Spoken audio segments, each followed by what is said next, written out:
Establishment की जो है वो उसका एक आलाकार बनी हुई है, उसका टूल बनी हुई है। वो अदालत में पेश हुए तो कहा गया कि आप किन्ने नाम के साथ सरदार क्यों लगा रखा है, हालांकि काजी साहब ने खुद अपने नाम के साथ काजी लगाया हुआ है। उसको कमरे अदालत में खड़े होके जजेस को जज्बाती इमोशनल ब्लैकमेल किया गया कि आज काजी साहब जो कर रहे हैं वो उस रेफरेंस का बदला है। मैं ये भी आ रहा था कि काजी साहब खुद फैसले का इंतजार कर रहे थे। देखिए, बिस्मिल्लाहिर्रहमानिर्रहीम, अस्सलाम वालेकुम। लाज न्यूज़ के साथ मैं हूं उमर इफ्तिखार। इस वक्त मैं मौजूद हूं सुप्रीम कोर्ट में, जहां पर हमारे साथ इस वक्त मौजूद हैं सईद बलोच साहब, जिन्होंने हालिया पाकिस्तान तहरीक इंसाफ के केसेस को बड़ी बारीकबीनी से देखा। हम उनसे जानते हैं पाकिस्तान तहरीक इंसाफ के लेवल प्लेइंग फील्ड के केस के हवाले से, और दूसरा निशान के हवाले से और काजी के रवैये के हवाले से। सर, आपने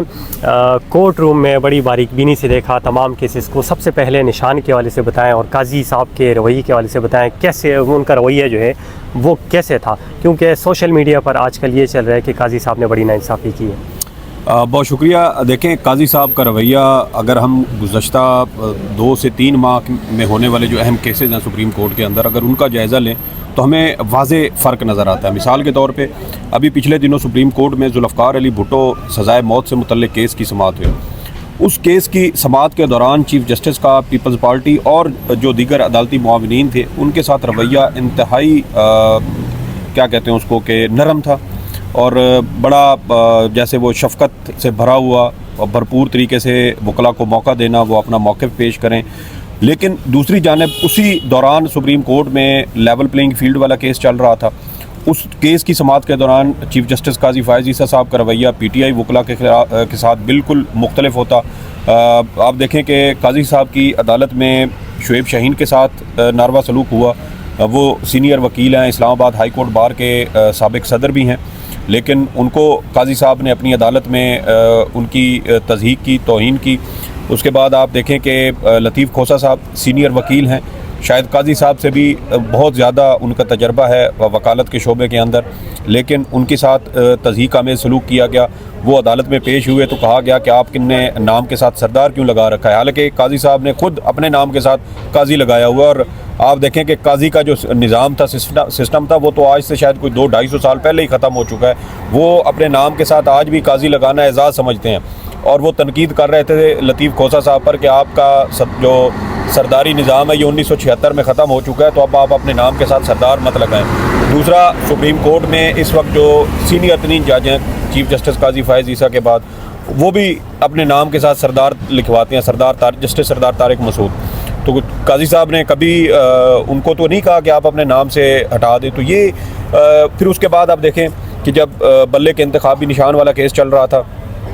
तो जो हामिद खान है उनके साथ वही सलूक किया गया। उसके अलावा अली ज़फ़र के साथ वही सलूक किया गया, चेयरमैन पीटीआई गौहर खान के साथ वही सलूक किया गया। तो आपको वाज़े फ़र्क नज़र आता है कि चीफ जस्टिस साहब हर उस शख्स को तज़हीक का निशाना बनाते हैं जिसका कहीं ना कहीं ताल्लुक़ पीटीआई के साथ हमें जुड़ता हुआ नज़र आता है। दूसरी जानिब पीटीआई को आप देखें कि जब ये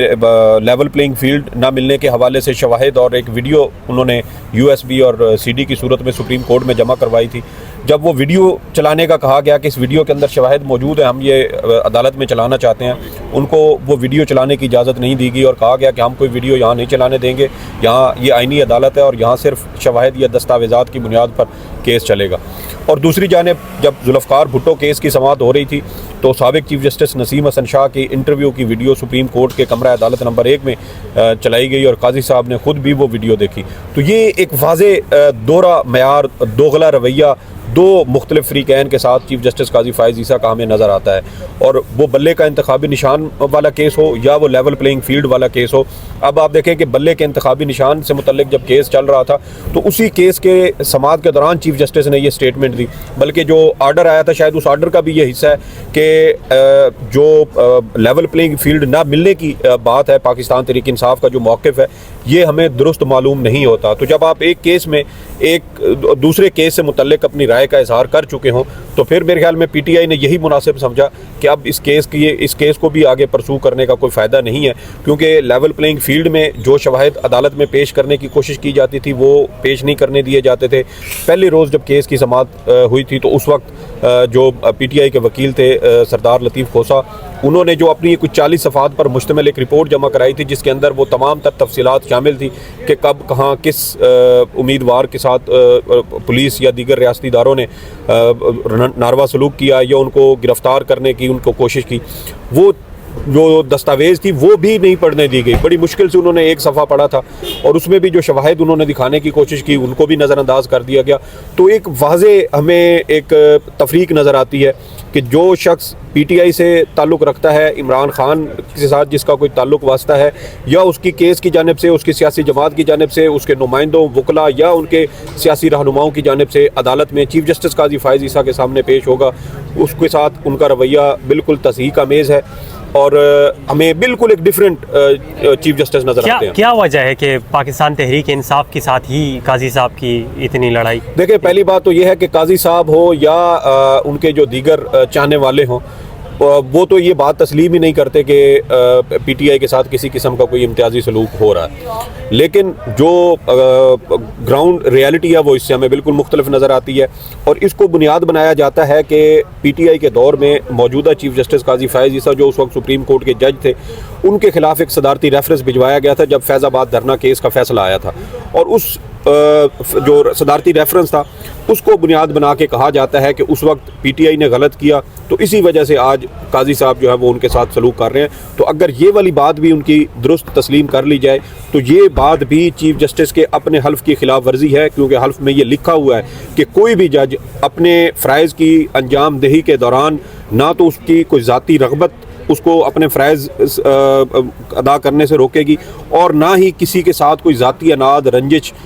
उनके फ़राइज़ की अदायगी में रुकावट बनेगी। तो ये सारी चीज़ें तो आपके अपने हल्फ में ये लिखा हुआ है और आप उसकी खिलाफ वर्जी कर रहे हैं। और उस वक्त जो रेफरेंस आया था उसकी टाइमिंग के ऊपर बात हो सकती है कि फैज़ाबाद धरना केस आया और उसके बाद ये रेफरेंस नहीं आना चाहिए था, लेकिन उस रेफरेंस में जो इल्ज़ामात लगाए गए थे वो इल्ज़ामात दुरुस्त थे, सच्चे थे। वो बाद में अदालत में सुप्रीम कोर्ट के फुल कोर्ट के सामने वो सारे जो इल्ज़ामात थे वो सच्चे साबित हुए। चीफ जस्टिस काजी फ़ाइज़ ईसा के बीवी बच्चों के लंदन में जायदादें थीं वो छुपाई गई थी, उनके जो बच्चों के जो बीवी के साथ उनका एक अकाउंट था मुश्तरका फॉरेन करेंसी अकाउंट, वो मुश्तरका अकाउंट था और वो भी उन्होंने छुपाया हुआ था। तो जो इल्ज़ामात लगे थे वो तो दुरुस्त थे, वो अगर अदालतों से रिलीफ उनको मिला या उनको रेफरेंस खारिज हुआ वो टेक्निकल बुनियादों पर हुआ, बदनीयती को बुनियाद बनाकर उस रेफरेंस को खारिज करवाया गया। जजेस को कमरे अदालत में खड़े होकर जजेस को जज्बाती इमोशनल ब्लैकमेल किया गया कि आज यहाँ पे मैं खड़ा हूँ तो कल आप भी खड़े होंगे। तो ये टेक्निकल चीज़ें थी जिनको बुनियाद बनाकर वो रेफरेंस खारिज किया गया और उस रेफरेंस को बुनियाद बनाकर आज कहा जाता है कि इस वक्त PTI के साथ काजी साहब जो कर रहे हैं वो उस रेफरेंस का बदला है, क्योंकि उस वक्त PTI ने इनके खिलाफ ये अच्छा, दूसरा जो फैसला दिया है पाकिस्तान तहरीक इंसाफ को बदला नहीं दिया गया, इससे पाकिस्तान की जो अवाम है इसको कितना नुकसान है, जमहूरियत को कितना नुकसान है, इस हवाले से बताएं। देखिए, नुकसान बहुत ज़्यादा और बहुत संगीन है। आप अगर अब तो चूँकि वो सारी ट्रांसमिशन बराह रास्त नशरियात हुई थी, तो आप हामिद खान साहब का जब वो दलाइल दे रहे थे ना, तो उनके अपने दलाइल के आखिरी 3 मिनट का क्लिप आप अगर इंटरनेट पे जाकर उसको दोबारा देखें, उन्होंने यही बात अदालत को समझाने की कोशिश की थी कि अदालत जो भी फ़ैसला करे उसके पॉलिटिकल कंसिक्वेंसेस, सियासी असरात और नताइज इस फैसले के क्या आएंगे, इस चीज़ को अदालत को मद्देनज़र रखना चाहिए। लेकिन उनकी इस तंबीह को तंबीह कह लें, ये नसीहत कह लें, मशवरा कह लें, इसको जिस अल्फाज में भी आप इस्तेमाल कर लें, अदालत ने उसको नज़रअंदाज किया। हमारी अदालतों के ऊपर ये इल्ज़ामात लगते रहे हैं, अब भी लग रहे हैं कि अदालतें एक बार फिर इस्टेब्लिशमेंट की जो है वो उसका एक आलाकार बनी हुई है, उसका टूल बनी हुई है और अदालतों के ज़रिए एक बार फिर सियासी इंजीनियरिंग, पॉलिटिकल इंजीनियरिंग की जा रही है। तो जब इस तरह के इल्ज़ामात लग रहे हों और मुल्क की सबसे बड़ी सियासी जमात के इंतखाबी निशान का मामला है, चलें जी ये भी दुरुस्त होगा कि PTI ने जो कानूनी तरीक़ाकार था वो फॉलो नहीं किया, तो क्या ये अमल दुरुस्त था कि आम इंतखाबात से आप 3 या 4 हफ्ते पहले मुल्क की सबसे बड़ी सियासी जमात का इंतखाबी निशान आप छीन रहे हैं? ये मामला इंतखाबात के बाद भी देखा जा सकता था। एक केस अदालत इसको पेंडिंग रख सकती थी कि PTI को उसके इंतखाबी निशान पर इलेक्शन लड़ने का मौका दे रहे हैं, लेकिन आम इंतखाबात के बाद अदालत इस केस को दोबारा सुनेगी। मिसाल के तौर पे हमारे सामने बहुत सारे ऐसे केसेस आए, जैसे ANP के वाले से, जी ANP वाला हो, उसके अलावा एक मसीह अवामी पार्टी का, मैंने कल वो जब इलेक्शन कमीशन का फैसला आया उसमें जिक्र था। अब उस सियासी जमात ने 2007 से अपने इंट्रा पार्टी इंतखाबात नहीं करवाए, तो जो सियासी जमात 2007 से नहीं करवा रही, आपने उसको केस रिलेट कर दिया PTI के साथ, जो अपने इंट्रा पार्टी इंतखाबात करवाती रही है। 2022 में भी करवाए, आपने वो तस्लीम नहीं किए। 2023 में उन्होंने करवाए, वो भी तस्लीम नहीं किए गए। और PTI के रजिस्टर्ड मेम्बरान हैं 8,37,625 मेरे ख्याल में शायद बनते हैं, जो तफसीलात PTI वकील की जानिब से सुप्रीम कोर्ट में जमा करवाई गई थी। अब उन 8,37,625 में से सिर्फ 14 लोगों ने ये कहा कि हमें इंतखाबात लड़ने का मौका नहीं दिया गया, और दीगर वो तमाम लोग जो बनते हैं 8,37,621 611 मेंबरान ने उन इलेक्शंस के ऊपर एतमाद का इजहार किया है। वो लोग अगर अदालत नहीं आए तो इसका मतलब है कि उस इंतहाई भारी अक्सरियत ने इंट्रा पार्टी इलेक्शन को तस्लीम किया है। तो अदालत का महज 14 लोगों की बुनियाद पर किसी सियासी जमात का इंतखाबी निशान, वो भी आम इंतखाबात से पहले छीन लेना, मेरे ख्याल में ये एक दुरुस्त फैसला नहीं है। और सुप्रीम कोर्ट ने अपने फैसले में आर्टिकल 17 का कोई हवाला नहीं दिया। आर्टिकल 17 अवाम को किसी भी सियासी जमात बनाने या उसमें शमूलियत इख्तियार करने का पूरा हक देता है। तो सुप्रीम कोर्ट के इस फैसले पर देखें, इंसानी हकूक़ कमीशन इस पर तनकीद कर रहा है, डान के अंदर एडिटोरियल इसके ख़िलाफ़ लिखे जा रहे हैं। तो अगर ये सारे जो इंसानी हकूक़ के हवाले से एक आवाज़ समझे जाते हैं, अगर ये भी इस फैसले के ऊपर तनकीद कर रहे हैं, चले काजी साहब या PTI का एक आपस का वो होगा कि PTI के ख़िलाफ़ फैसला आया इसलिए वो तनकीद कर रहे हैं, तो इंसानी हकूक़ कमीशन का या डान का तो PTI के साथ कोई लेना देना नहीं है। तो अगर वो भी तनकीद कर रहे हैं तो इसका मतलब ये है कि अदालती फैसले में सुकम और खामियां तो मौजूद हैं। बयानिया ये गढ़ा जा रहा है कि पाकिस्तान तहरीक इंसाफ की लीगल टीम तैयार नहीं थी, डॉक्यूमेंटल हवाले से वैसे भी उनकी तैयारी नहीं थी, इसमें कितनी सच्चाई? देखें, कोई फ़र्क नहीं पड़ता, कहीं कुछ गलतियां, कुछ सुकम, कुछ खामियां हो सकती हैं। एक तो वजह यह भी हो सकती है कि PTI की लीगल टीम एक वक्त में बहुत मुख्तलिफ महाज़ों पर फंसी हुई है। इमरान खान साहब के अडियाला जेल में केसेस अलग चल रहे हैं, फिर साथ इनके अपने उम्मीदवारों और तजवीज़ कुनंदा, तायद कुनंदा के हवाले से मसाइल सामने आ रहे थे। तो इश्यूज़ थे, कुछ गलतियाँ भी हो सकती हैं, ज़ाहिर बात है लीगल टीम से कुछ ऐसी खामियाँ रह गई हों। लेकिन उससे बढ़ के यहाँ मैंने जैसे कि आपको बताया कि लतीफ़ खोसा साहब, उनको नहीं सुना गया दुरुस्त अंदाज में, ना उनको बोलने की इजाज़त दी गई। उसके अलावा आप देखें कि शुएब शाहीन हो गए, गौहर ख़ान हो गए, नियाज़ुल्लाह नियाज़ी हो गए, हामिद खान साहब हो गए, और इवन के अली ज़फ़र को भी बार बार टोका जाता रहा, उनको रोकने, बात मुकम्मल नहीं करने दी जाती थी, गैर ज़रूरी सवालात में उलझाया गया ताकि वो अपना जो एक तैयारी करके आए हैं एक तरतीब के साथ, उसमें उनको ना चलने दिया जाए। तो जब आप वकला से इस तरह गैर ज़रूरी और गैर मुतलका सवालात करते हैं तो फिर उनका तवज्जो, उनका ध्यान अपने दलाइल से इधर उधर हो जाता है, तो उसमें गलती हो सकती है। लेकिन उससे भी बढ़ के कि चीफ़ जस्टिस काजी फ़ाइज़ ईसा की अदालत में PTI की जानिब से अगर आप दुनिया के सबसे बेहतरीन वकील, पूरी दुनिया की बात कर रहा हूँ, सिर्फ पाकिस्तान के नहीं, पूरी दुनिया से कोई बेहतरीन वकील एक ढूंढ के वो ला के यहाँ इस अदालत में खड़ा कर देते ना, तो काजी साहब ने उसको भी बोलने नहीं देना था। क्यों? क्योंकि वो एक माइंड उनका बना हुआ है कि ये PTI की जानिब से हैं, ये इमरान खान के वकालत कर रहे हैं, इसलिए मैंने इनको न बोलने देना है, न सुनने देना, न इनको हकायक बयान करने देने हैं। अच्छा सईद भाई, आप आखिरी बता दें कि पाकिस्तान तहरीक इंसाफ ने लेवल प्लेइंग फील्ड के हवाले से जो दरख्वास्त थी वो वापस ले ली है, क्या ये इस इमारत पर सवालिया निशान नहीं? बिल्कुल है, बिल्कुल है, और ये बोझ सुप्रीम कोर्ट ऑफ पाकिस्तान ने उठाना है कि मुल्क के करोड़ों वोटर्स की नुमाइंदा सियासी जमात से जब आप उनको लेवल प्लेइंग फील्ड, आप देखें ना, चीफ जस्टिस ने तो ये तस्लीम ही नहीं किया कि PTI को लेवल प्लेइंग फील्ड नहीं मिल रही। उन्होंने, जैसा मैंने कहा कि जब बल्ले के इंतखाबी निशान से मुतल्लिक केस की समाअत हो रही थी तो उसमें उन्होंने कहा कि ये तासुर दुरुस्त नहीं है कि PTI के साथ इलेक्शन कमीशन उसको कोई इम्तियाजी सलूक का निशाना बना रहा है या उनको लेवल प्लेइंग फील्ड नहीं मिल रही। तो जब एक जज अपना माइंड डिस्क्लोज़ कर दे तो फिर उसके सामने मेरे ख्याल में जो केस है उसको या तो खुद नहीं सुनना चाहिए या फिर जो उसका दरख्वास्त गुजार है उसको चाहिए कि वो अपनी दरख्वास्त उससे वापस ले ले, क्योंकि वो जज अपना माइंड जाहिर कर चुका है कि वो इस बारे में क्या राय रखता है। और जब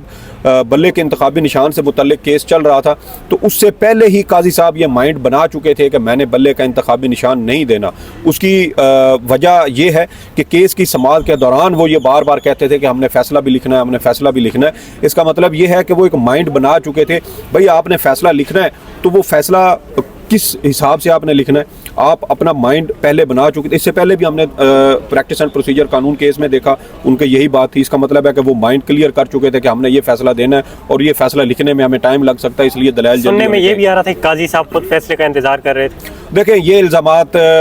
लोग लगा रहे होंगे, लेकिन मेरा नहीं ख्याल कि सुप्रीम कोर्ट ऑफ पाकिस्तान के चीफ जस्टिस के ऊपर इस तरह के इल्ज़ामात लगाने चाहिए। लोग तरह तरह की बातें करते हैं, उनको हम रोक नहीं सकते, लेकिन पीटीआई का मेरे ख्याल में लेवल प्लेइंग फील्ड की दरख्वास्त वापस लेना बिल्कुल दुरुस्त इकदाम था। और ये बोझ सुप्रीम कोर्ट ने उठाना है उन करोड़ों लोगों का जिनको